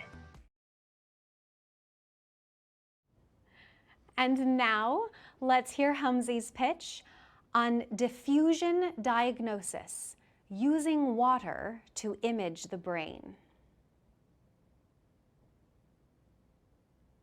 The average human brain has about 200 billion cells. In fact, there are more cells in our brain than there are stars in our galaxy. These cells are of many different types and serve many different purposes, from providing integrity to the structure of our brain, protecting us against infection, to forming the basis of all of our behavior. Now, as you can imagine, changes in the number of our cells can result in many horrible diseases. And being able to detect these changes at an earlier stage may enable earlier diagnosis, potentially resulting in life-saving treatment that might not have been possible otherwise. Now, unfortunately, it is currently impossible to count cells in the human brain, mainly because cutting open a person's head when they're still alive is frowned upon. A promising solution to this problem has been in the evolution of a non-invasive technique called diffusion-weighted imaging. So diffusion-weighted imaging is a special kind of MRI that uses a really powerful magnet to track the movement of water molecules in the brain. It takes advantage of a simple physics concept. Water tends to take the shape of the container it is in, and it tends to move along it. By tracking the movement of these molecules, we can make inferences about the underlying structure of the brain. This technique has often been used to study connections between brain regions, but has never been used to count cells in the brain before. However, as different types of cells are shaped differently, and water tends to move differently depending on how packed a given region is, this technique has potential. So my research uses a combination of diffusion-weighted imaging, machine learning, and some more fancy math to try predicting cell counts from this water signal.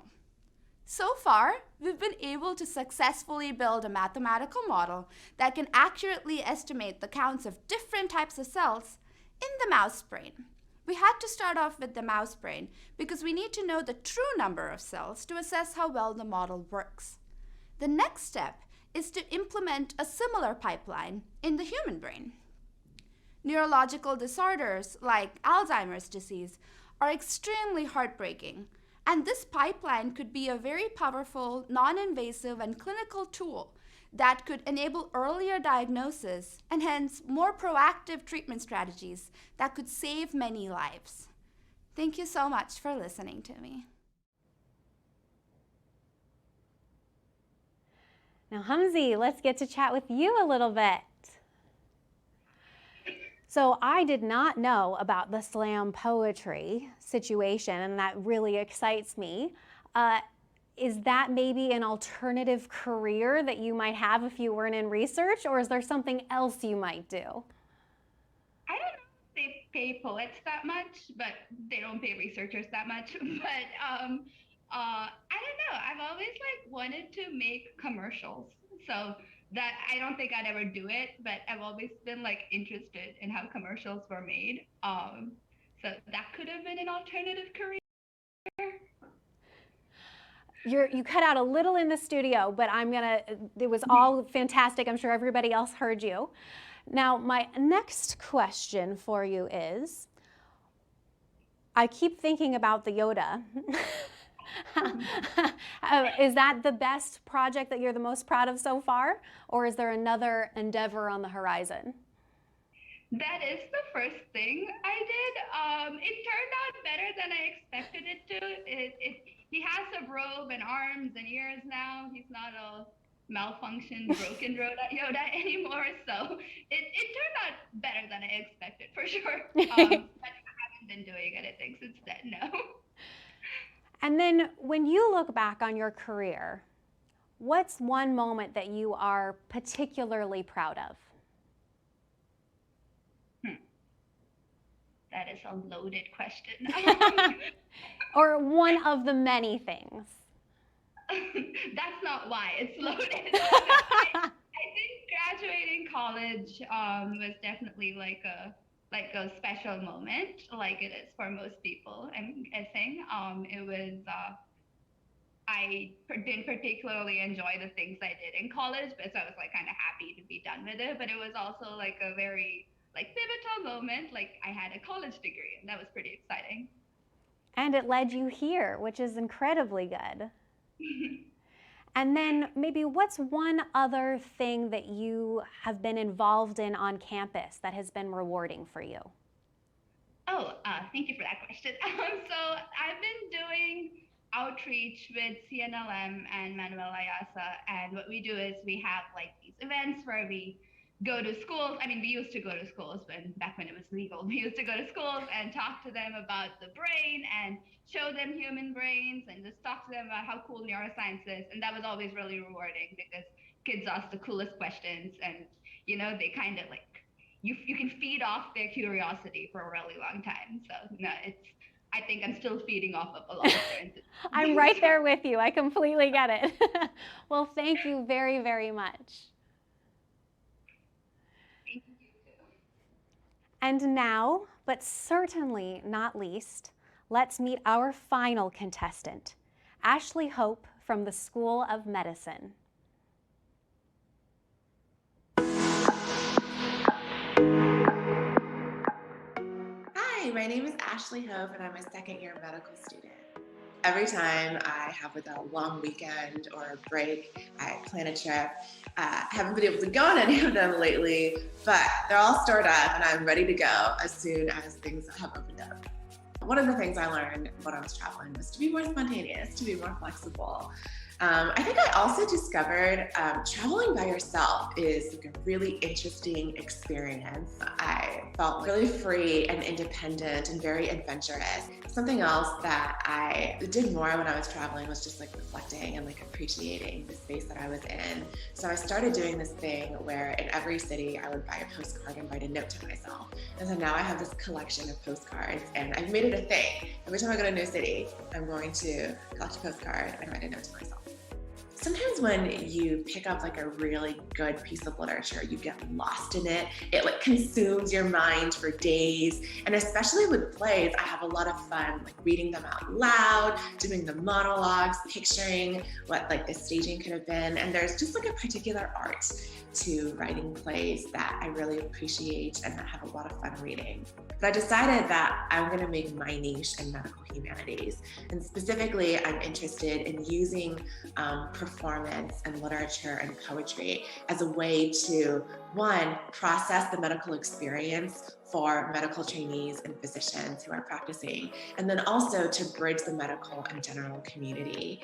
And so what I see for my future is I would like to be a part-time academic and part-time practicing clinician. And so I'd probably work at an academic center.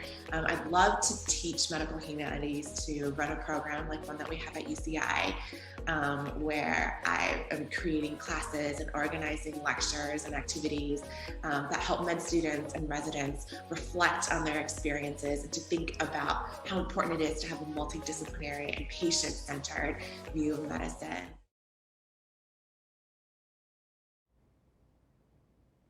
And now, let's hear Ashley's pitch entitled Long Day's Journey Through Addiction.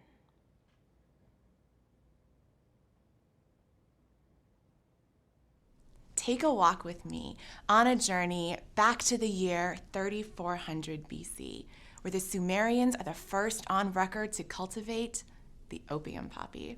For centuries, opium was a highly sought-after trade item among kings and remains highly sought after today.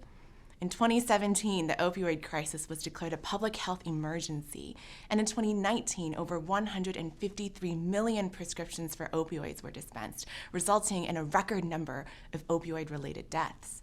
Opium and humanity share an 8,000-year history of desire and suffering, which we have not figured out how to break. My area of research is medical humanities, exploring literature and the arts as a way of better understanding medicine and bridging the gap between medical professionals and the communities they serve. One of the big questions I'm tackling is how do we address the psychological burden of addiction that makes treating opioid use disorder so difficult? How do we tackle the shame and guilt and loneliness of fighting an uphill battle that patients, their friends and family, and healthcare teams grapple with every day? My work, the Reflections Project, uses performance to facilitate healing and understanding by staging the experience of opioid use disorder. I directed a play reading of selected scenes from Long Day's Journey into Night, a Pulitzer Prize-winning play by Eugene O'Neill about a single family breaking down as they struggle with the fallout of morphine addiction. This reading is followed by an audience discussion with a panel of medical professionals. And for the launch of this project, I recruited patients, friends and family, healthcare workers, and general community members. And afterwards, people who had struggled with opioids wrote that the play reading helped them understand their experience and gave them a greater willingness to pursue treatment. Friends and family expressed stronger empathy and a greater willingness to participate in treatment efforts, such as family therapy. And medical professionals expressed stronger empathy and more compassion for their patients. Everyone wrote that the play reading changed their understanding and approach to addiction. What this means is we can harness the creative and connective power of literature and performance to help people take much-needed steps towards recovery and to give them better support. It also means, on a greater level, that the Reflections Project is a model for using the arts as an invaluable and underutilized way of bridging the medical and general community on complex public health issues, of which there are so many important questions for us to tackle together as a society, which we can bring to light through medical humanities. I hope that through the Reflections Project, people will join me on a journey, perhaps a long day's journey, towards a future where we can become a more whole society through facing these challenges together.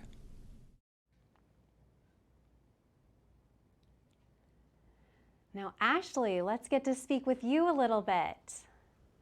So my background is in theater. I have my MFA in acting from UCI, so I love this topic.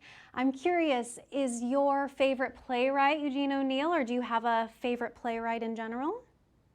I do. So I, as you can tell from the project, just really liked Eugene O'Neill.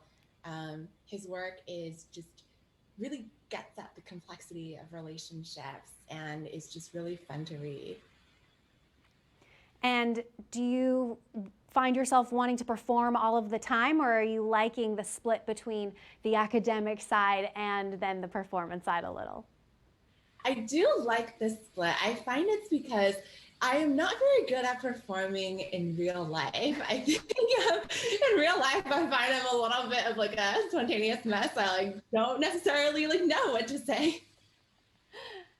And when you are not doing this work, what's maybe something that not a lot of people know about you? So let's see, I really enjoy baking. And so one of the things that I started doing this pandemic was when I finally got off the couch from my long Netflix session, as I said, I need a project. And so I decided to pick something that normally would be too time consuming and meticulous for me to do when I had places to be. And so I settled on making this mango tart. And it was something where I was going to make everything from scratch and figure out how to make it look pretty. And so, yeah. A mango tart.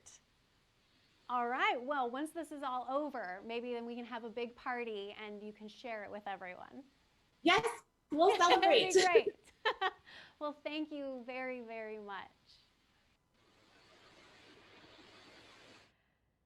That concludes the competition portion of tonight's event. So let's give our finalists a round of applause for those truly outstanding pitches.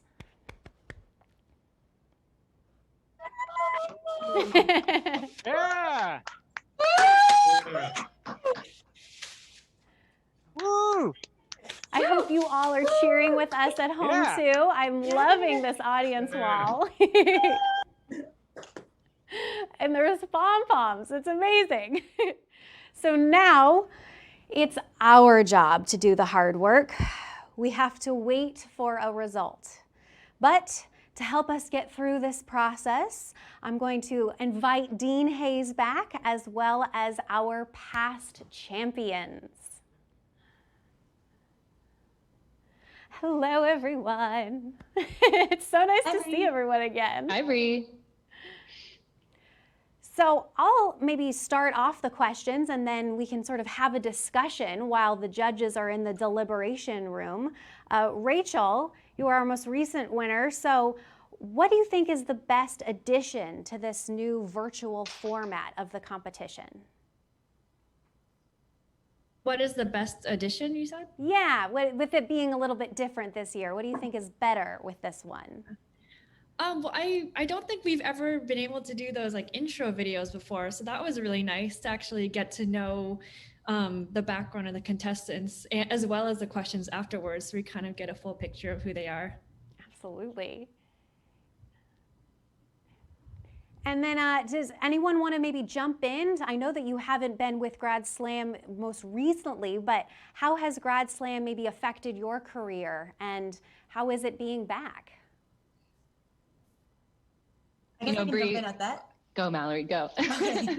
I really feel like Grad Slam gave me an opportunity to put something to distinguish me on my resume, and it gave me something to talk about at job interviews, and it kind of proved that I could, communicate well with people, and had confidence in that side beyond just my scientific skills. So I think that really helped me just take an extra step higher than where I was already.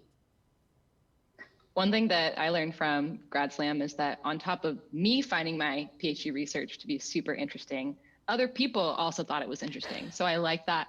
And when I left grad school, I was a little bit worried that I wouldn't be able to be giving presentations. But now in my job as a scientist at a startup, I give presentations every week. I gave 2 today. So I'm really glad that that hasn't changed and that Grad Slam helped me prepare for that.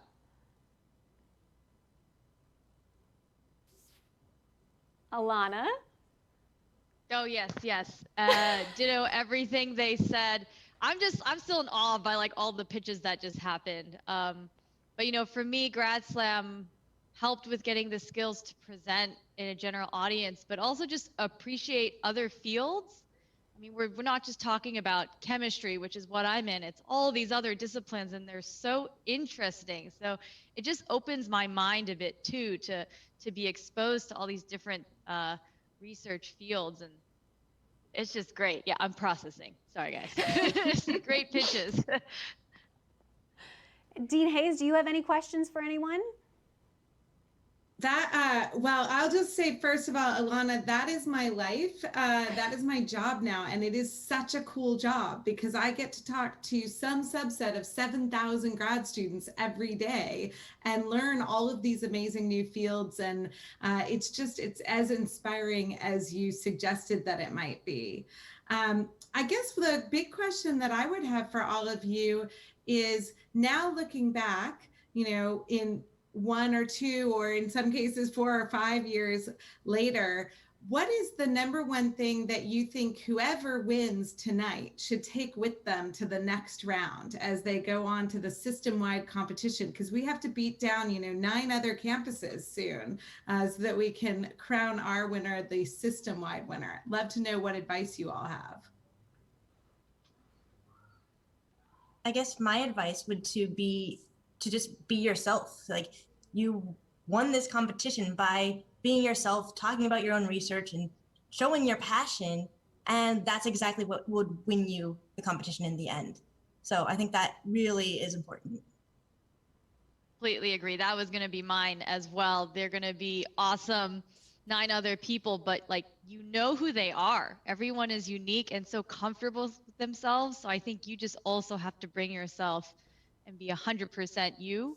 And it shows on stage when you're with all these other rock stars too, but you're going to be a rock star also. So don't shy away for sure.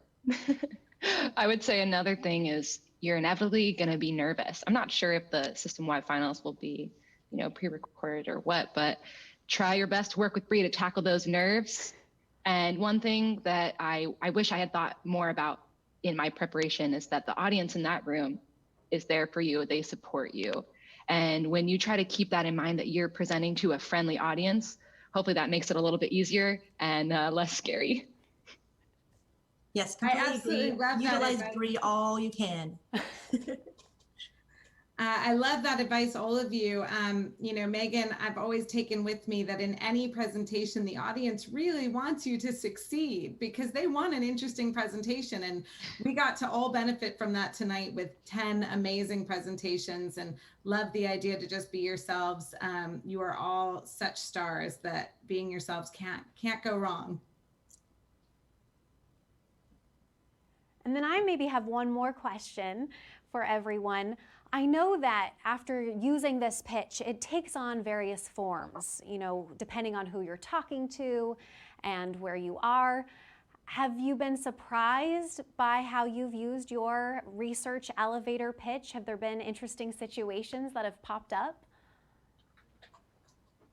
So last year, it was before Grad Slam, or in between the UCI Grad Slam and the UCI Grad Slam, I got to go with the former Dean Leslie to a graduate research advocacy day where we got to pitch why we should increase funding for graduate research at the Capitol. So that was a lot of fun. I got to repeat my 3-minute pitch to a bunch of legislators and staff members. Yeah, I guess kind of similar. You know, after grad school, I went on to do a congressional science fellowship where I worked for a senator for a year. And in that process, I interviewed with a lot of different congressional offices. So they all asked, what was your research about? And so I definitely used some variation of the Grad Slam pitch. Alana? Mine is short. My family, once they saw this, they're like, oh, okay, that's your research. I was like, oh, right. I never tried explaining it to you, which is such a shame. And so my mom, my dad, my brother, my uncle, it's come up so many times just for the people in my life. And that's been awesome. And I would say that I've used those kind of elevator pitch skills to talk about my current work. So now whenever anyone asks me, what do you do? I have like a 2 or 3 sentence exciting summary of my job and why I like it. So that comes in handy whenever, you're meeting new people and you have that sort of discussion.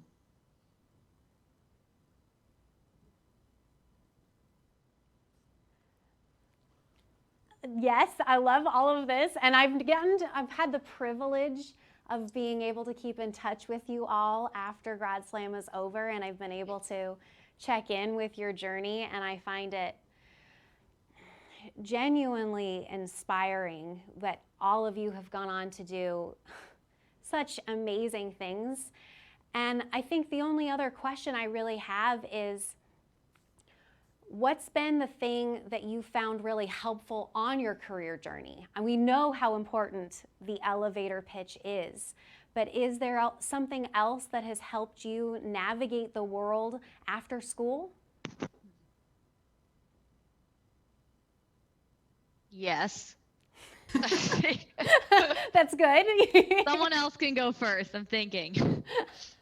This is kind of like what all the past champions said earlier. What you kind of learn by accident from Grad Slam, from the interviews and such, is just to keep living your life, maintain that work-life balance, because that's going to help you way later in life. One thing that I've really benefited from is knowing when to ask for help, which is an important lesson that I learned in grad school. When to ask for help and when to ask for input. So transitioning from academia into an industry job, everything's been super different, and I'm incredibly lucky to have a wonderful boss. And whenever I have questions about simple things, be it science or be it office interactions, I know that I can turn to him for advice. So I guess my recommendation would be to find someone who can be your support system, find someone who will champion for you and help you navigate the next stages of your career.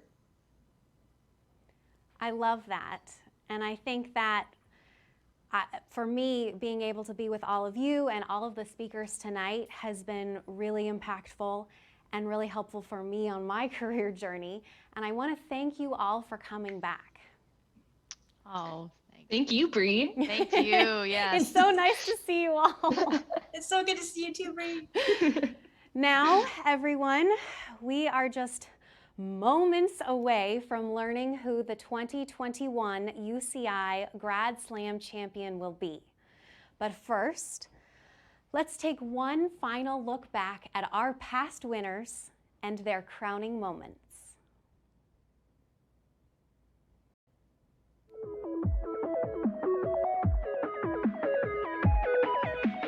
So I think what really motivated me in the first place to enter Grad Slam was a desire to improve myself. Anytime I was giving a presentation at a conference or anything with an audience, my heart would start racing out of my chest and I got so nervous. So I figured the only way that I could kind of manage those nerves was to just keep doing as many presentations as possible and hopefully just get used to it. And so I decided to enter all of these different presentation competitions. Participating in Grad Slam was new and exciting. One of the best things to come from my experience in Grad Slam was really appreciating the ability to communicate what I do in the lab every day to anybody, friends, family, my mom, my dad. It was the first time they had ever heard about my research in such a way, and I've carried this through to things that I do today in the lab. To prepare for the final competition, I practiced my speech and memorized it.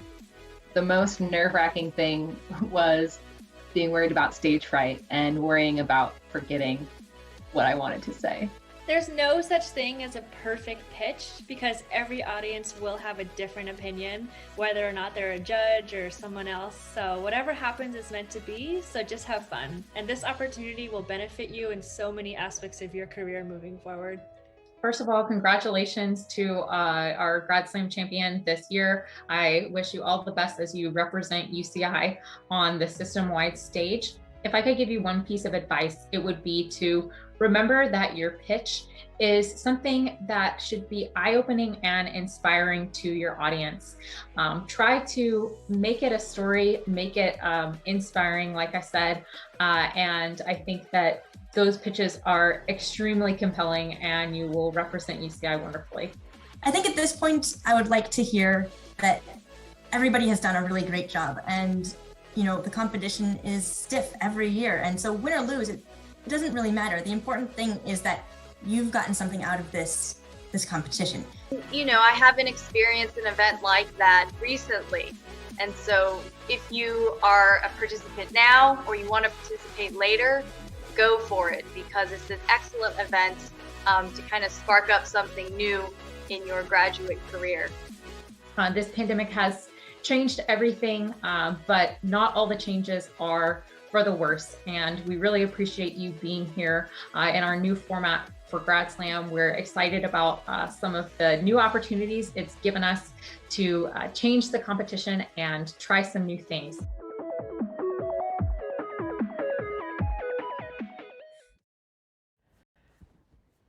The time we have all been waiting for has finally arrived. The judges' scores have been tallied and the final results are in. It's time to announce our 2021 UCI Grad Slam Winners Circle. To do so, I'd like to welcome back Dean Hayes.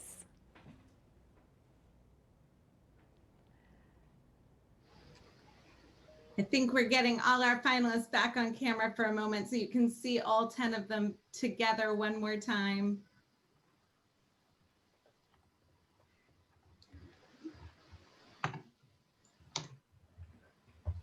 All right, well, thank you, Bree. First, I just want to say what an outstanding job each of our finalists has done tonight. You all rose to this unique, to say the least, occasion of putting forth your best effort in a virtual pitch competition, virtual for the first and perhaps last time, we'll see. And it was truly an absolute joy to watch all of this unfold. I hope you are each proud of what you accomplished in this process. And now it is my pleasure to announce our third runner-up in the 2021 UCI Grad Slam Finals, Hamzi Radhakrishnan. Everyone will celebrate. Yay.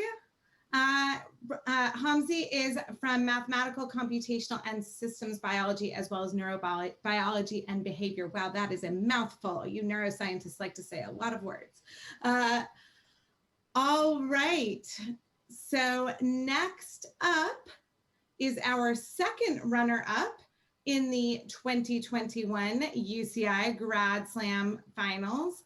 And we have Jessica Vidmark from Biomedical Engineering in the Henry Samueli School of Engineering. Congratulations to Jessica. And finally, the moment you have all been waiting for, the 2021 UCI Grad Slam champion is Leslie Heid, also from Mathematical Computation and Systems Biology, and her daughter gets to see her proud, strong mama win tonight. So congratulations, everyone. I am so happy to congratulate Hamzi, Jessica, and Leslie, as well, of course, as all of our amazing finalists tonight. I am so impressed with what all of you did. Thank you so much and congratulations.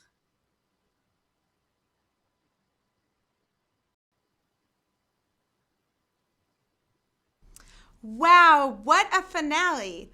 I continue to leave Grad Slam so inspired and amazed at the work and resilience of our students and their passion for all that they do. I really hope you did too.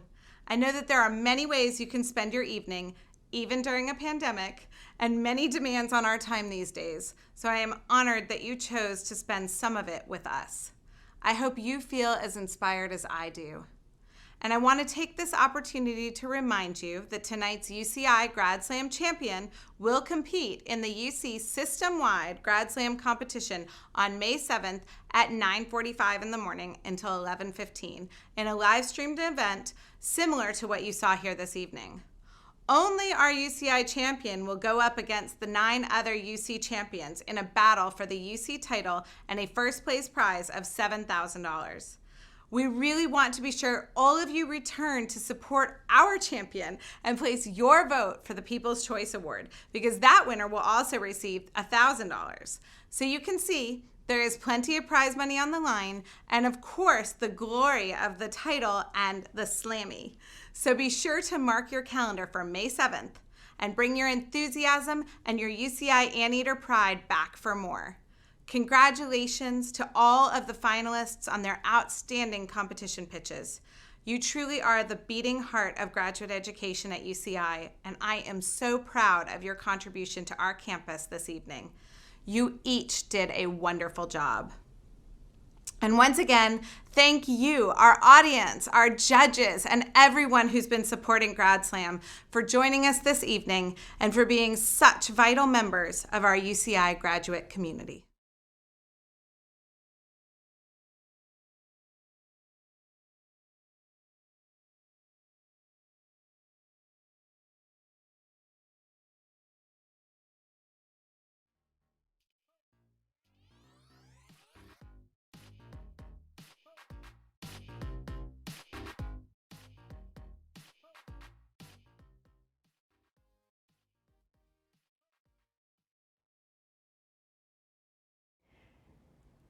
To all of tonight's finalists, congratulations on your wonderful achievement and contribution to Grad Slam 2021. And from all of us here at the UCI Graduate Division, I want to wish you all a wonderful evening. Thank you for joining us, and don't forget to cheer on our champion in May at the system-wide competition. Thank you so much. Good night.